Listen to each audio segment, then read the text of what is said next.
After coming second in the constructors' race in 2016 and with the recruitment of an exciting young talent in Max Verstappen, 2017 was gearing up to be one with high expectations for Red Bull Racing. However, preseason testing was enough evidence to predict that the team would struggle to keep up with the strong pace of Ferrari and Mercedes. Red Bull had strong driver performances with frequent podiums and even a lucky win for Daniel Ricciardo in the first half of the season at Baku, but the Renault power units in the back of their cars were of reliability issues and not able to keep up with the front-runners. Max Verstappen had to retire his car 5 times in the first half of the season alone, and though 2 of them were due to avoidable racing incidents, it was mostly a case of reliability issues, though the team significantly had better performances in the second half of the season in terms of pace. Reliability issues continued to be a recurring theme as Ricciardo had his share of engine trouble and grid penalties towards the end of the season. 2017 would be a year they would like to forget quickly as they have a lot more exciting development paths to explore in the years to come. Development record in constructors' performance. Speaking of development, in 2017, Red Bull came up with a very promising and envious aerodynamic design, including an interesting nose concept comprising an air vent at its tip. Some questioned its legality, but Red Bull were certain it met all FIA regulations. That was just the start, as their aero upgrades throughout the season were on a par, if not better on some occasions, to Ferrari and Mercedes. What predictably let them down was the Renault power unit. As a constructor, it is never ideal to see one of your drivers not finish a Grand Prix. In Red Bull's case, this happened far too many times. Max Verstappen registered a DNF 7 times while Ricciardo failed to see the checkered flag 6 times during the year. To put things in perspective, the team won more times than last year but were still third in the constructors' standings by a massive margin of 150 points. Team principal Christian Horner summed it up best. "If you look at the number of points we have given away through unreliability, it's close to 160, he said.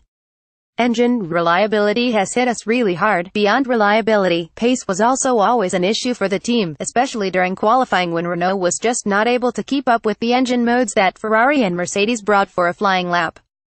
Though Renault will not be the engine supplier for Red Bull in 2019, all eyes remain on the French engine supplier to develop and match up to Ferrari and Mercedes in 2018. Driver head-to-head qualifying 13-7. Verstappen racing 128 Verstappen. Though the above numbers suggest that Max Verstappen has been the superior driver in this pairing, one could still argue that Red Bull Racing have the strongest driver lineup on the grid. Though Ricciardo lost out in the head-to-head battle, he ended up scoring more championship points than the Dutchman, proving that on his day Ricciardo can easily be one of the best on the grid. The driver statistics also need to be taken with a pinch of salt, as most of the drivers' DNFs were due to no fault of their own, albeit resulting in one driver with far lesser championship points than the other. In general, both drivers were a massive saving grace in terms of their driver ability. While Ricciardo proved repeatedly that he is an overtaking master, Verstappen showed incredible maturity in Mexico and Malaysia to hold his own and take his career win tally to 3. Though Max Verstappen has signed on with Red Bull Racing until 2020, it is still uncertain what Daniel Ricciardo's plans are post-2018 when his contract with the team expires. One would expect that he will wait on his decision depending on how Red Bull do in 2018. Regardless, both drivers have credentials to compete with the best of the best and worst weekends for any team. The best way to judge this is based on points, but in Red Bull's case it gets a little more complicated when it involves 2 highly competitive drivers. Their best weekend was in Malaysia. Max Verstappen started from third and took the lead from Lewis Hamilton with a smooth overtaking move. After that he controlled the race to perfection to hold on to his lead and comfortably finished 12 seconds ahead of the eventual 2017 world champion. Meanwhile, Daniel Ricciardo drove in there a free race to ensure that both Red Bulls made it to the podium. During his run, the Aussie also fended off Ferrari's Sebastian Vettel, who was on a mission to take up the final podium place. Again, credit goes to the drivers for putting their best foot forward. The team's worst weekend was also on account of its drivers. The Hungarian Grand Prix saw Max Verstappen get off to an awkward start as he crashed into his teammate in turn 2 and eventually ended the Aussie's race. Considering that the Hungaroring is a high downforce track, Red Bull were well and truly a favorite to contest for the podium, if not the win. Verstappen never really had pace after the incident to keep up with the Ferraris and the Mercedes and eventually managed just 5th place. Though the teammates moved on from the incident with little to no animosity, it was a weekend that Red Bull would especially like to forget from the 2017 season.